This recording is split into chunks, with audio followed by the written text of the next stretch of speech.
They thought she was just asking for scraps, until the napkin in her hand solved what Harvard couldn't in 40 years. Harvard Square in early spring smelled of rain and roasted coffee. The tulips were just beginning to bloom along the sidewalks, and inside the warm cafes, students leaned over laptops, their faces tense with problem sets, grant applications, and midterms. Professors crossed streets with stacks of papers tucked under their arms, and prospective families clutched campus maps while murmuring words like legacy and endowment. But just outside the comforting hum of Bean and Board, a cafe nestled across from the Department of Mathematics, sat a girl no one noticed. She was 12, or perhaps 11. No one had asked, and she hadn't told. Her name was June Whitmore, and she wore the same gray sweatshirt every day, its sleeves too long and stained at the cuffs. Her jeans were torn at the knees, though not in the trendy way. Her shoes, once pink, had turned a pale gray from months of wear, and her hair, long chestnut brown, slightly tangled, was often tucked beneath a knit cap 2 sizes too big. She didn't beg. Not with words. Instead, she sat cross-legged against the brick wall, holding a cardboard sign that simply said, "Hungry, not dangerous. Thank you." Next to her, a small plastic bag held a few granola wrappers and a worn notebook covered in math scribbles. The pages had water damage, coffee stains, and folds worn thin from repeated handling. Inside, equations in pencil danced between margins, some circled, some crossed out. None of it made sense to the few who had glanced. But June stared at those pages like they were maps. Bean and Board was always busy. It served the best cold brew near Harvard Yard, and its back tables were often claimed by grad students whispering over dense proofs and group projects. June had memorized the rhythms of this place. Who arrived first? Which barista gave extra whipped cream? Which professor always sat by the window with a chalk-stained briefcase? She didn't need to ask questions. She watched. That morning, it rained. A cold, sharp drizzle that chased most of the students indoors. June stayed put, huddled tighter beneath her sweatshirt, watching droplets run down the bricks like they were solving gravity itself. At 9:42 a.m., the door to Bean and Board opened with a jingle. Out spilled a group of students, 4 of them, laughing nervously, each carrying a copy of a thick binder labeled Math 2328. Advanced Topological Systems. June's eyes followed them. They sat on the patio, dragging chairs beneath the awning to avoid the rain. One of them, a tall boy in a navy vest, spoke louder than the rest. "It's unsolvable," he said, gesturing to the binder. "That problem's been passed down for 4 decades. Nobody's cracked it. Not even Lou." The others murmured. "Yeah," said another. "Professor Grant called it Harvard's silent shame. No one touches it anymore. It's a career ender." June didn't blink. Her fingers moved to her notebook. Slowly, carefully, she flipped to a blank page. Then she paused. The boy with the navy vest continued. "It's the recursion inside the nested matrices. There's a symmetry failure between layers 3 and 5. It loops, then collapses." June began sketching, not listening to solve, not yet, but to remember. One of the students laughed, pulling out a napkin and scribbling some mock equations. "This is all it's good for," he joked, "doodling while waiting to fail." He tossed the napkin onto the table. June watched. Half an hour later, the group left, leaving their cups, wrappers, and the napkin behind. June waited 5 minutes, then stood. She walked cautiously toward the table, shoulders hunched, as if approaching would somehow wake the ghosts of privilege that had just departed. She grabbed the napkin. The ink was smeared slightly, but the basic sketch was intact. A partial model of a recursive system embedded within a 5-dimensional matrix. Complex, overlapping, but familiar. June sat back down by the wall, pulled her own pencil stub from her pocket, and turned the napkin over. She didn't hesitate. Her hands moved fast, as if the problem had already been solved in her mind and was now simply spilling outward. Lines, curves, substitutions, a diagonal collapse model, a constraint inversion. Her breathing slowed. Her mind quieted. 10 minutes passed. She wasn't just copying. She was answering. By the time the drizzle had stopped, the napkin was nearly full. On it was not just a solution, but an approach never documented. A novel framing of a known impossibility. June stared at it, then folded it carefully and slid it into the edge of her notebook. "June?" The voice startled her. It was Rachel, the barista. She was young, kind, and the only one who called June by name. "You all right, kiddo? It's freezing. Want a warm drink? On me." June hesitated, then nodded. Rachel handed her a small hot cocoa and a fresh muffin. "Here, and you dropped this." Rachel reached into her apron and handed back the napkin, now slightly crumpled. June blinked. She hadn't realized she'd dropped it. She took it with both hands. "Thanks," she whispered. Rachel smiled, gave her a quick wink, then disappeared back inside. June unfolded the napkin again, looked at the equations. Then, she did something strange.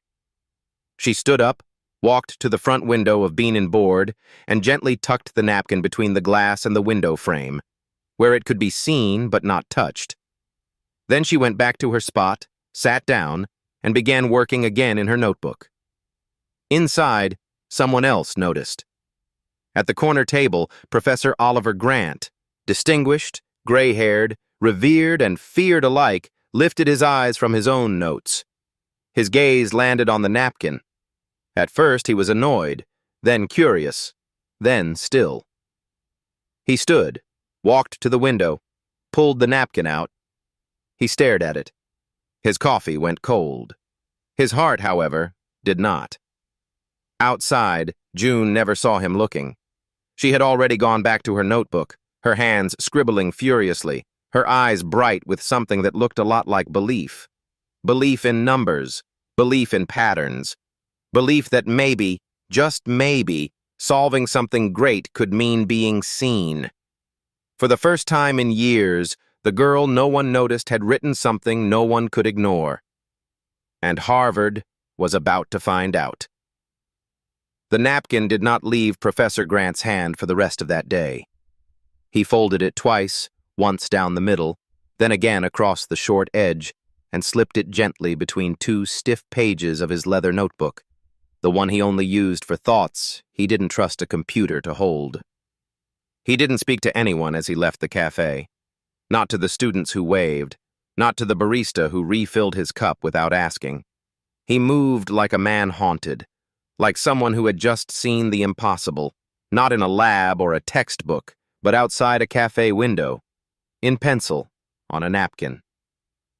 Inside his office on the third floor of the Department of Mathematics, he shut the door and turned off the overhead lights. He pulled the napkin free again and placed it under the desk lamp.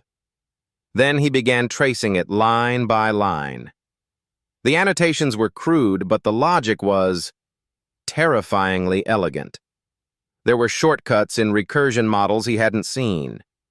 There were substitutions that weren't standard but worked, not by luck, by design. Whoever wrote this hadn't guessed. They had seen. Grant leaned back in his chair and exhaled. My God. Meanwhile, back outside the cafe, June huddled deeper into her sweatshirt. The hot cocoa was long gone, though she'd saved the muffin in a paper bag for later. Her notebook lay open on her lap, but she wasn't writing. Not anymore. The napkin was gone, and that did something strange to her chest. Like a piece of herself had been taken, not stolen, not lost, but noticed. No one had ever looked at her math before. No one had ever cared. Her mother had, once. Years ago. Before the hospitals. Before the debt. Before the day June stopped being a student and started being a ghost. She closed the notebook and leaned back against the brick. The rain had stopped, but the cold hadn't. She glanced toward the window, half expecting to see the napkin still there. But it was gone. "It's okay," she whispered to herself. "I still remember."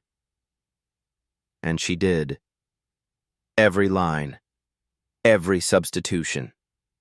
She closed her eyes and whispered them again, like prayer. Back in his office, Professor Grant opened a new page in his notebook. At the top, he wrote a single question. Who is J. Whitmore? It took Oliver Grant 3 hours and 2 phone calls to find out what the barista already knew. Her name was June Whitmore. He learned it from Rachel, the young woman at Bean and Board, who answered his questions with cautious warmth and visible concern. "She's not a threat," Rachel had said firmly, arms crossed over her apron.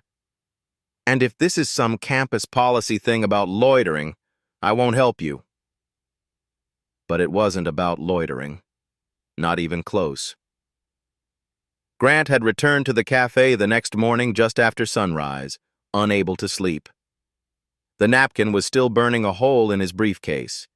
He'd spent the night drawing the equation out on a whiteboard in his office, checking it against existing approaches and finding himself startled at every turn. The logic held. More than that, it expanded, like a lung finally filling with air. This wasn't a fluke. Someone had seen something real. "Can you point her out to me?" Grant had asked quietly. Rachel hesitated. "She's just a kid." Grant nodded. "And I think she's also a mathematician." That had softened Rachel, and she motioned toward the window. "She usually shows up around 8. Doesn't ask for anything. Just sits and writes. Always math." Sure enough, 20 minutes later, June arrived. She came quietly, the way people do when they expect to be ignored. Her sweatshirt sleeves covered her hands. Her eyes darted once across the sidewalk before settling on her usual spot. She sat, cross-legged, pulled her notebook from her bag, and started writing. Grant didn't approach right away. He sat inside with a cup of black coffee, watching her through the window, as if trying to study a rare species of brilliance. He saw the way her pencil moved, not with hesitation but rhythm, note-taking by instinct, like the ideas came from somewhere inside and she was merely letting them out. After a while, he stepped outside. "Excuse me," he said gently. June flinched. Her pencil stopped moving. Slowly, she lifted her eyes. They were clear and brown and immediately wary. "I'm not here to move you," Grant added quickly. "I just wanted to say thank you." She blinked. "For what?" He reached into his case and pulled out the napkin, folded, clean, preserved. June's eyes widened. "You kept it?" "I did." He crouched down so he wasn't towering over her. "It's one of the most beautiful pieces of logic I've seen in a decade." She stared. "But it was just something I thought of." Grant smiled. "Do you always think in 5-dimensional matrices?" She didn't answer, but the corners of her mouth twitched like they wanted to.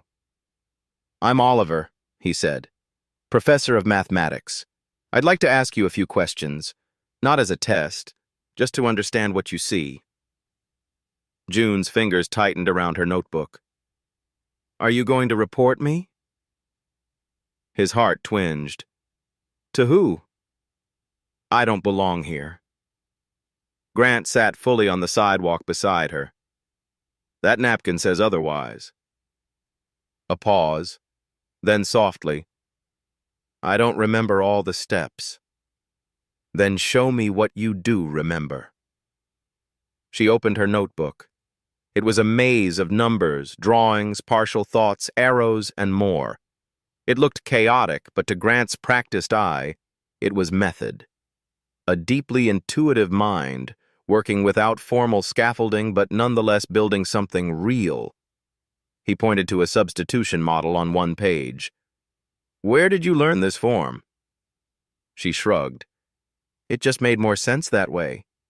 "And this recursive function, you wrote a shortcut reduction. That's not standard." "I've never seen the standard." Grant exhaled through his nose. The weight of what he was seeing began to settle like snow. She was teaching herself. No tutors, no courses, no formal access to academia. Just a mind, a magnificent mind, reaching for something she'd never been told was hers to hold. "You live nearby?" he asked. June looked down. "Sort of." He didn't press. Instead, he reached into his bag again and pulled out a crisp sheet of paper. "This is a draft of a problem set I've been developing. No one's touched it yet. I was going to use it for my grad students, but I'd like you to try." Her hands trembled as she took it. He smiled. "No rush. Take a day. Think it through. I'll be back tomorrow. Same time." She looked up at him with something fragile. Hope. "Okay," she whispered. That night, June didn't sleep. She curled beneath the rusting arch of the bridge where she kept her things in a hidden canvas bag. Using the dull light from a nearby lamppost, she worked through the problem set line by line. Some questions she didn't understand immediately. Others lit up in her mind like fireworks. She made mistakes, scratched them out, started again. By dawn, the pages were soft with graphite and eraser marks. The next morning, when Grant returned, she handed it to him without a word. He sat beside her again, unfolded the paper, and began to read. By the third question, his eyebrows had risen. By the sixth, he stopped reading and just stared. "You didn't just answer," he murmured. "You extended." She said nothing. He turned to her slowly. "Would you come with me?" "Where?" "To the department. I want my colleagues to see this. I want you to see this place. Not as an outsider, but as someone who belongs." June hesitated. Her eyes searched his face, looking for any trace of a trick. Then she nodded. And for the first time in her life, June Whitmore stood not as someone asking for warmth from the outside, but as someone invited in. Harvard didn't know her name yet, but it would. And it all began with a napkin. The walk from bean and board to the Department of Mathematics wasn't long, but to June, it felt like stepping through a portal. Her feet, clad in worn sneakers, squeaked faintly against the polished tile floors of the Jefferson Science Building. She looked small under the arched ceilings, almost too fragile to belong among the marble and glass and decades of accumulated genius. Her shoulders were hunched, her arms wrapped tightly around her backpack, but her eyes scanned everything. Grant led the way with a gentle pace, occasionally glancing over his shoulder. He didn't speak. Neither did she. At the third-floor landing, he paused beside a door marked Conference Room 3B, Faculty Use Only. He held it open and June stepped inside. 5 people already waited. Professors. 2 of them looked confused. 1 raised an eyebrow. 1 adjusted his glasses. The 5th, an older woman in a dark green sweater, smiled faintly and nodded at Grant.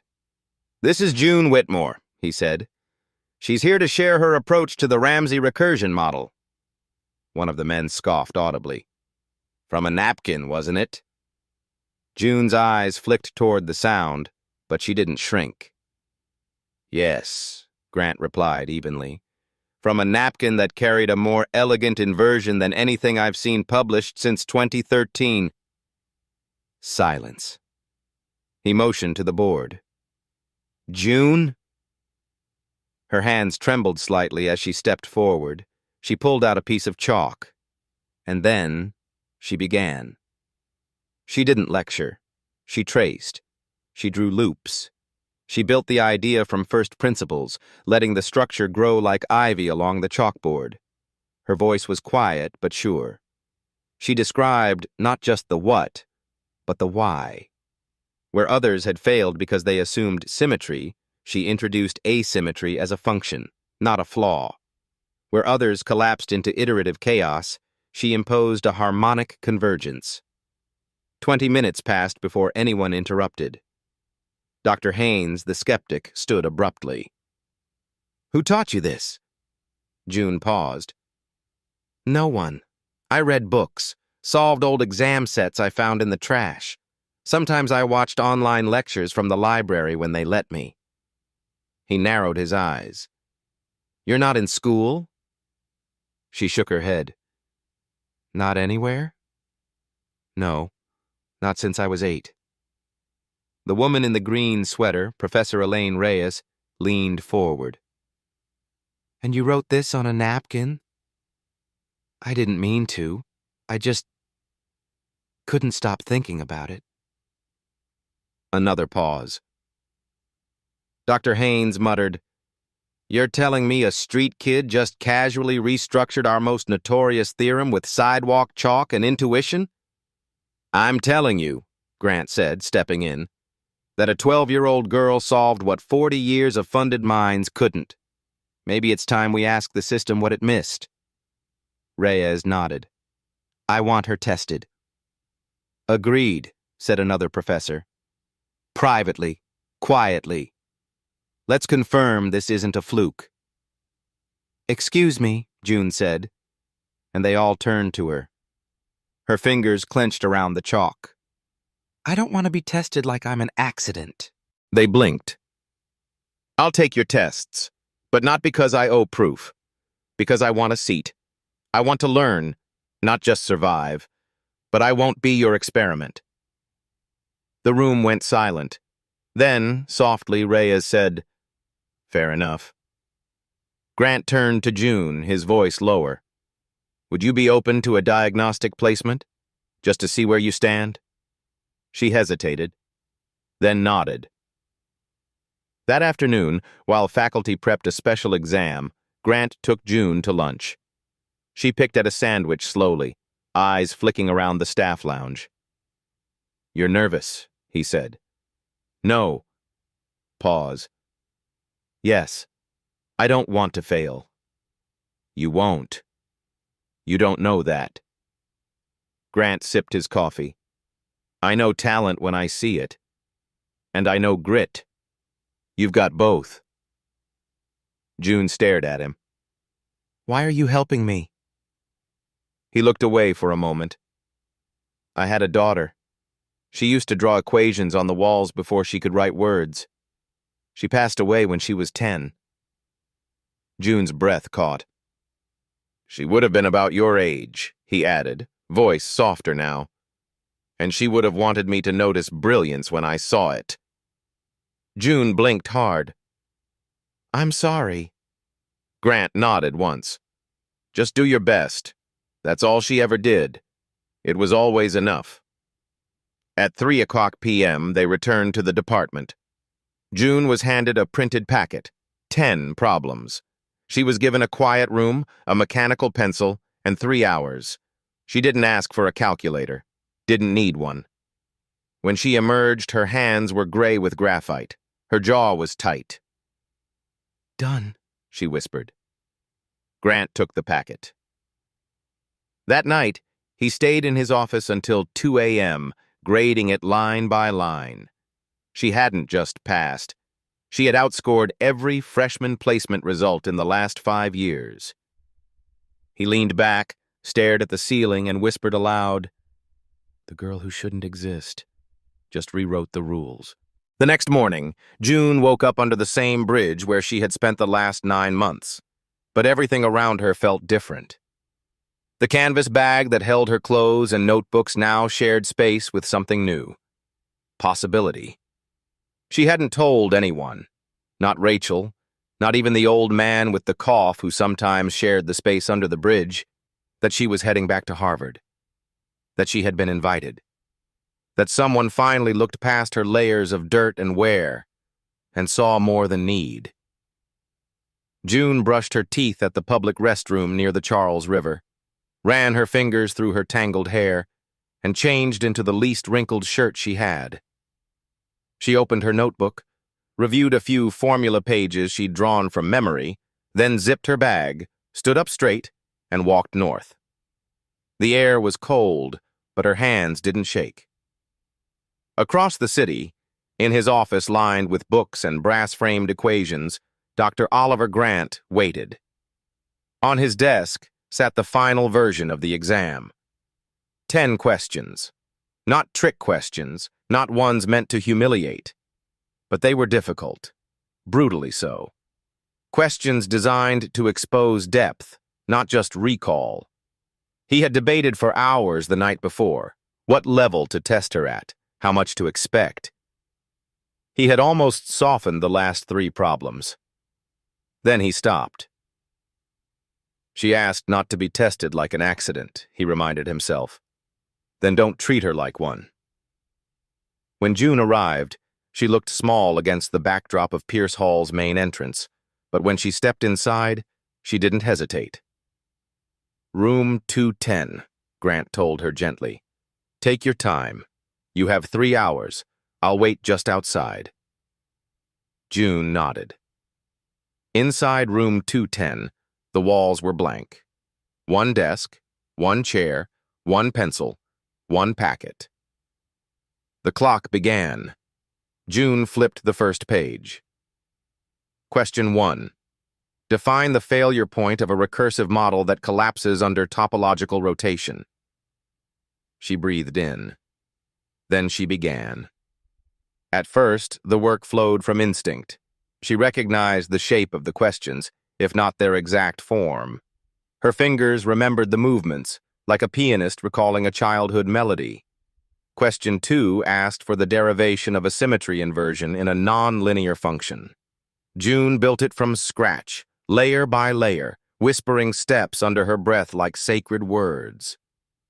By question 4, the room grew warmer. Or maybe she did.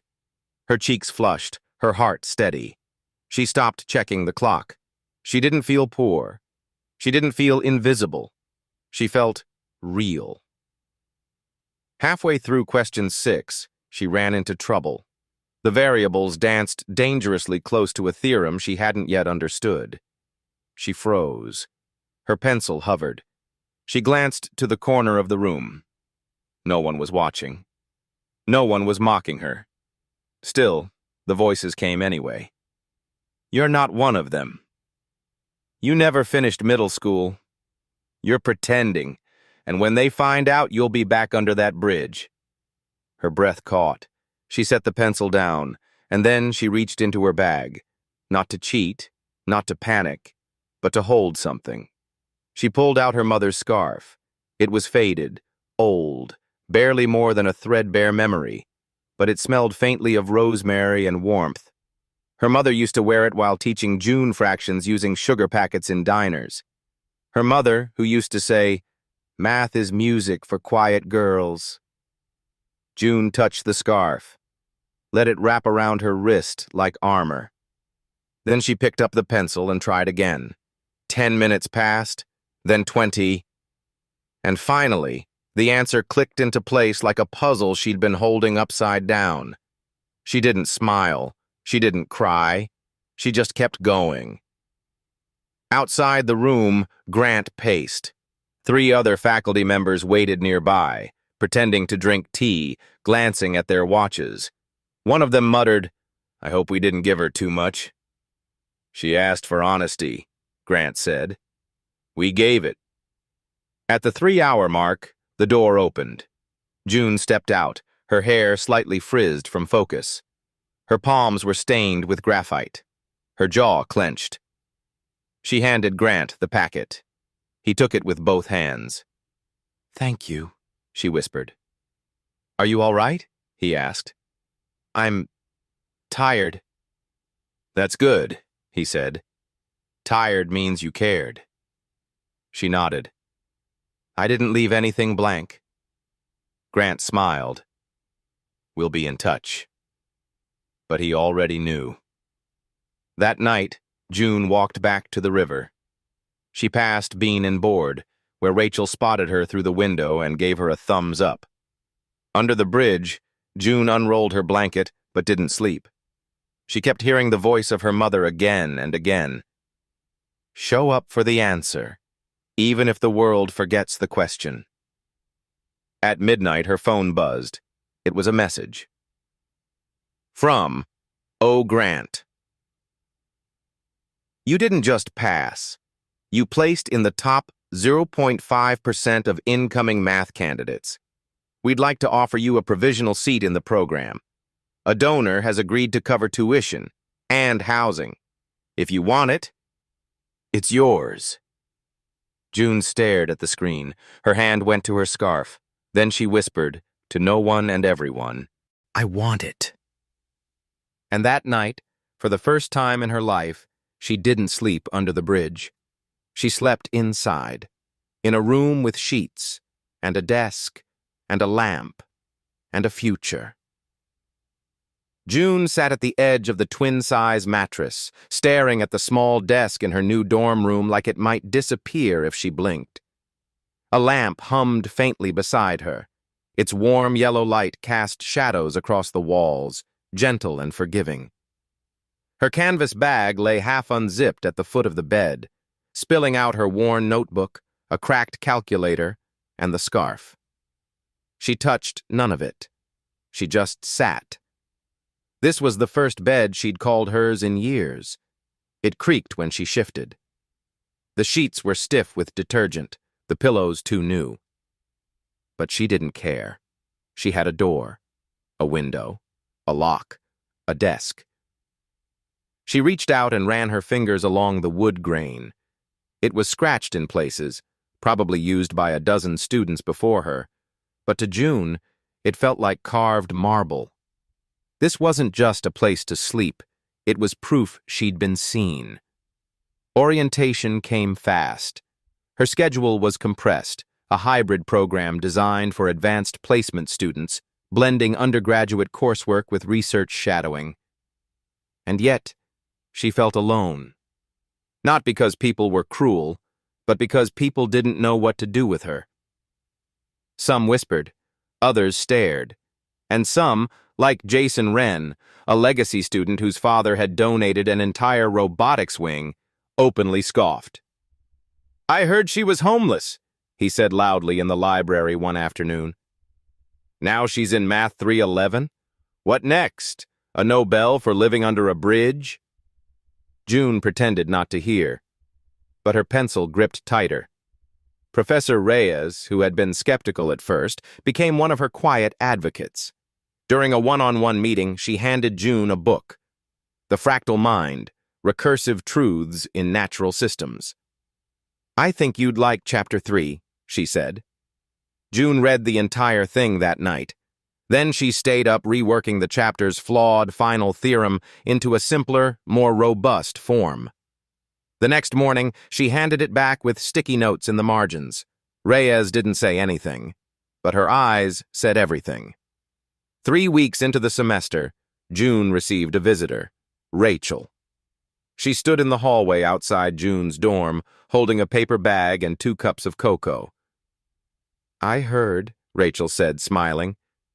Also, I made too many muffins. June pulled her into a hug before either of them said another word. They sat on the bed, drinking cocoa like it was some ancient tradition. I never thanked you, June whispered, for not looking away. Rachel smiled. I never saw someone try so hard to disappear. It was like watching a constellation shrink into a single star. They didn't talk about math. They talked about mothers, about grief, about how some kids learn to spell home with silence. Later that week, during a group assignment in advanced recursive structures, June offered an alternative proof. Jason smirked. That's cute. June didn't respond. But when Professor Grant reviewed the submissions the next day, he pointed to June's diagram. This, he said simply, is the most elegant submission I've seen in years. It's not just correct, It's visionary. Jason didn't speak after that, but June still felt the weight of every unspoken word. One evening, she found herself wandering through the upper floors of the math building, tracing the plaques on the walls. She found one room locked. Inside, she could barely make out a chalkboard covered in dense scrawls. She stood there a long time. It wasn't curiosity, it was memory. This was the room she once couldn't enter. Now she had keys. But more than that, she had a voice. Professor Grant called her into his office one Friday. He handed her a letter from MIT, an invitation to attend a symposium on recursive logic, her name listed not as an attendee but as a presenter. "I didn't apply," June said softly. "I did," Grant replied, "and they didn't blink." She sat down slowly. "I'm scared," she admitted. "Good," Grant replied. "That means you care. But don't forget, every time you speak for someone still sitting outside the window." June nodded. Then she stood. And in her quiet, steady way, she began to prepare.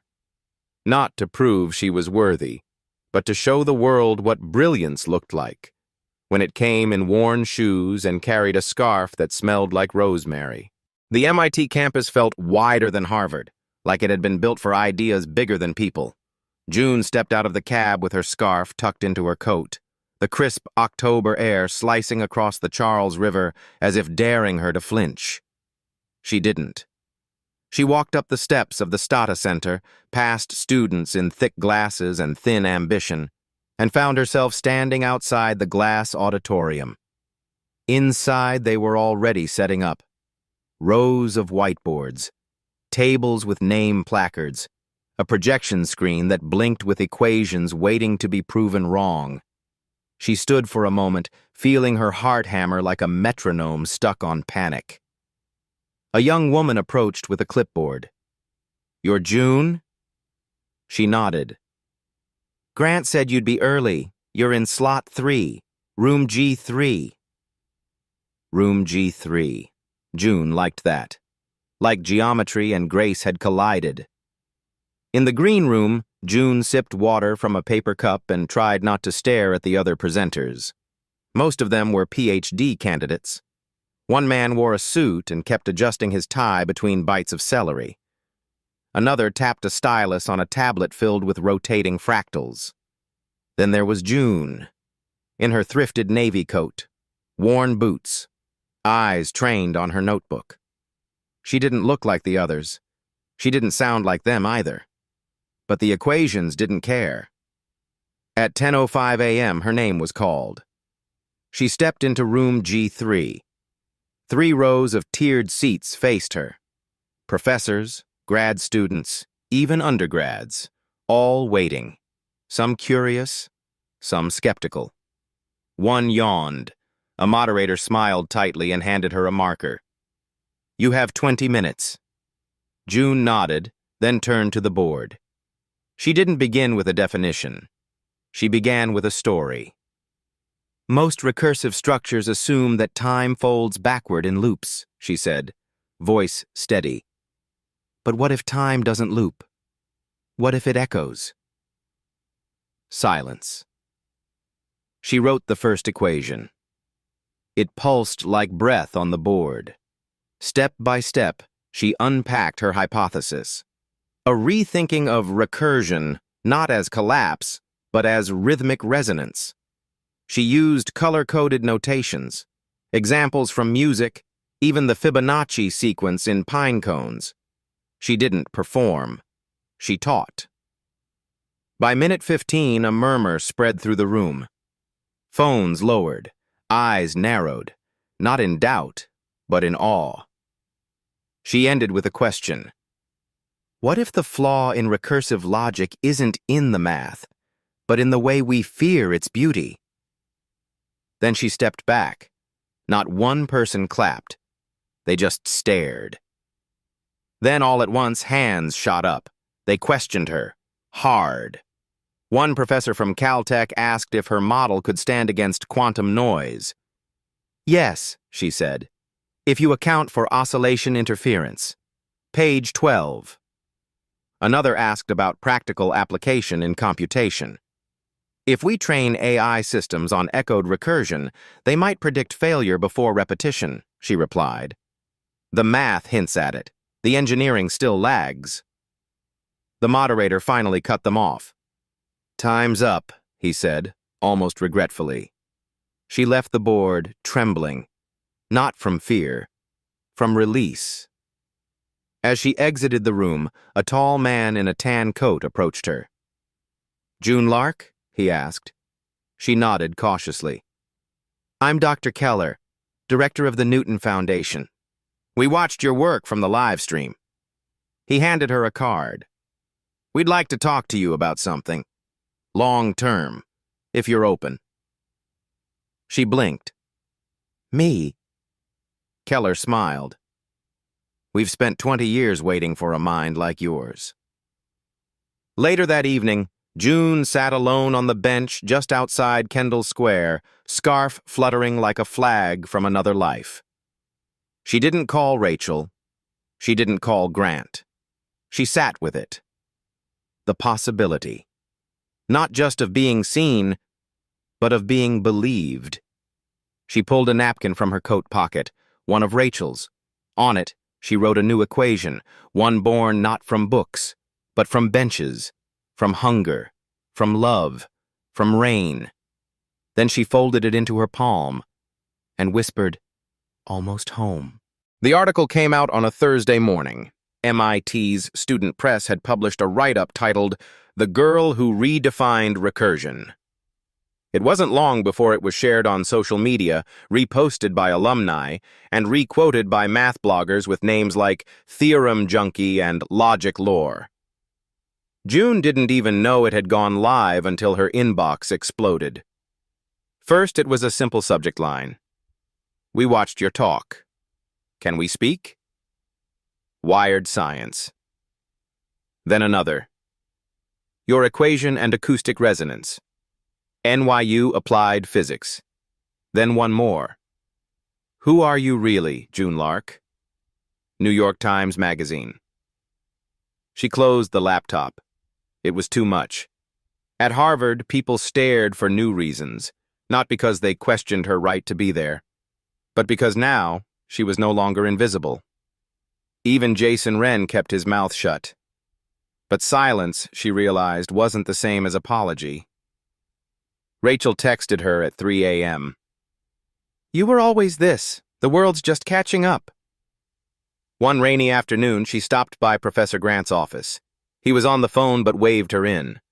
She sat across from his cluttered desk and waited. When he finally hung up, he said, That was Stanford. They want you to consider a joint research project.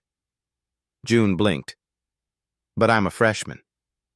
He grinned. Apparently, you're a recursive freshman. She smiled, but her hands twisted in her lap. I don't know what I'm supposed to do with all this, she said. Grant leaned forward. You do what you've always done. Show up, think deeply, stay kind. She nodded, then hesitated. Can I ask you something? Of course. When I solved the napkin problem, were you testing me? Or did you really not know? He paused, then said, Both. Later that week, someone from her past found her. It started with a knock. She opened her dorm room door to find a small, middle-aged woman with frizzy gray hair and a duffel bag. June, she said. June's stomach twisted. Mom? The woman looked older, tired. Her eyes darted around the hallway, as if the walls might spit judgment. I saw your name on a news segment, her mother whispered. I didn't know if I should come. June didn't speak, so her mother continued. I'm clean now. Been clean for 16 months. I've got a job. It's not much, but... Silence. Do you hate me? June didn't say yes, but she didn't say no either. Instead, she stepped aside. "Come in," she said. They sat across from each other. Two folding chairs, one story torn in half. Her mother picked up the notebook from the desk. "You always used to doodle numbers," she murmured. "I thought it was a game." June smiled faintly. "It was the only thing that listened." Her mother nodded slowly. "I was supposed to protect you," she said. "You didn't," June replied. A pause. Then, "But I survived." The air hung heavy. Then her mother reached into the duffel bag and pulled out something wrapped in tissue. It was the scarf, the original one. "I kept it," she said. "I don't know why." June took it, pressed it to her cheek. It still smelled like rosemary. That night, June wrote another proof. It wasn't for school. It wasn't for MIT or Harvard or Keller or Grant. It was for her mother. She titled it Proof of Recovery. It began with a variable. Let J ask a girl who should not have made it. And it ended with this. Then for every system of brokenness, there exists a June such that redemption is possible. She folded the page and slid it under her pillow. Then she looked out the window. Rain again. But this time, it didn't feel like hunger. It felt like healing. At breakfast the next morning, a letter waited outside her door. Notice of adoption application filed. At the bottom, written in careful blue ink, Applicant, Dr. Evelyn Grant. June stared. It wasn't her professor. It was his sister. A woman who had no children of her own, but had watched June from afar. Rachel must have spoken to her. The world, June realized, didn't just bend back. It sometimes caught you when you least expected, and sometimes it wrapped you in warmth and said, "You are wanted. Stay." June stood in the quiet of Lamont Library, the soft hum of fluorescent lights above and a heavy envelope in her hands. It had come from Zurich, stamped in gold. Inside was an invitation, a 2-year research residency at the Euler Institute of Mathematical Innovation. All expenses paid, a private studio, direct mentorship from Dr. Andre Vossen, the man who'd written the recursive dynamics paper June had devoured in the shelter 3 years ago. It was everything she'd once dreamed of. Except now she wasn't sure. She took the envelope to Professor Grant's office. Evelyn was there too, sitting beside her brother. "Zurich?" Grant said, eyebrows raised. "Vossen himself?" June nodded slowly. Evelyn leaned forward. "That's incredible, June." June looked down. "I'd have to leave in December." Grant tapped his pen. "You could defer Harvard. They'd hold your spot. For someone like you..." June cut in. "That's not it." They both paused. June stared at the envelope. "I finally feel safe here. Seen. Wanted." Evelyn said gently, "You don't owe any of us your staying." June's voice dropped to a whisper. "But what if I disappear again?" Grant exchanged a look with his sister. "You won't," he said. "Not unless you choose to." That night, June met Rachel on the bridge over the Charles. The sky was navy. The water mirrored the lights of Cambridge. Rachel had 2 paper cups of cocoa. She handed one to June. "Zurich, huh?" June nodded. Rachel blew on her cup. "I think you'd be amazing there." Silence. Then Rachel asked, "But what do you want?" June looked out at the river. "I don't know yet. For so long I just wanted to not be afraid." Rachel set her cup down and pulled something from her coat pocket.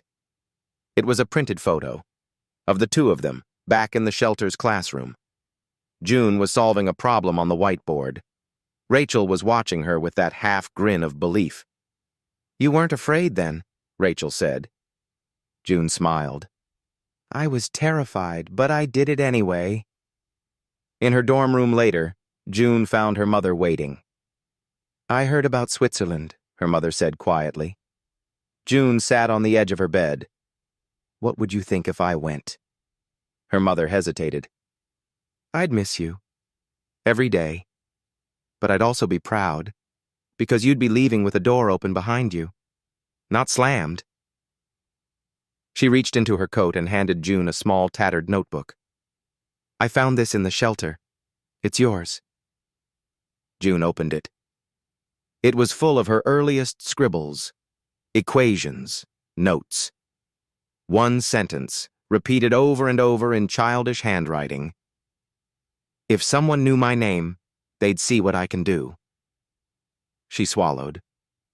Her mother whispered, They know now. 2 days later, June stood at the bus stop outside campus. She held the Zurich envelope in one hand.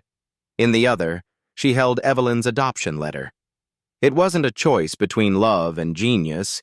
It was a choice between starting new and building deeper. A car pulled up. Rachel leaned out the window. We're going to Evelyn's. Family dinner. You in? June looked at the bus, then the car, then down at the scarf around her neck, the one her mother had returned. Still rosemary-scented. Still hers. She folded the Zurich letter, put it in her backpack, and got in the car. That night, Evelyn passed her the mashed potatoes. Rachel teased her about MIT boys. Professor Grant burned the rolls and blamed the oven. June laughed until she cried. Then she whispered to herself, I am not vanishing. Outside the window, the wind curled against the glass like an old ghost giving up its watch. And in June's chest, something quiet and golden settled. Home, she realized, wasn't a place that found you. It was the place you chose to stay. June stood backstage at Sanders Theater. The light filtering through the crimson curtains was warm, almost holy. She could hear the hush of an audience waiting, scholars, students, faculty. Her name had drawn them in, but her presence kept them silent. A year had passed since the napkin. 6 months since she turned down Zurich. 3 since Evelyn's adoption was finalized. Now she was here. Not as a student, as a speaker. Harvard's youngest keynote at the annual symposium on mathematical futures. She had no script, just a chalk stick in her hand, and a board behind her. Ladies and gentlemen, the host said, we invite you to welcome someone who needs no degree to define her genius, June Lark. Applause erupted, but June didn't walk out right away. She waited for it to breathe, to settle. Then she stepped forward. She stood beneath the lights, took a slow breath, and said, a variable, by definition, is a symbol that can change. Pause. She drew a simple curve on the board, labeled it Fx equals x2. But what happens when the equation doesn't change? You do. She turned to the crowd.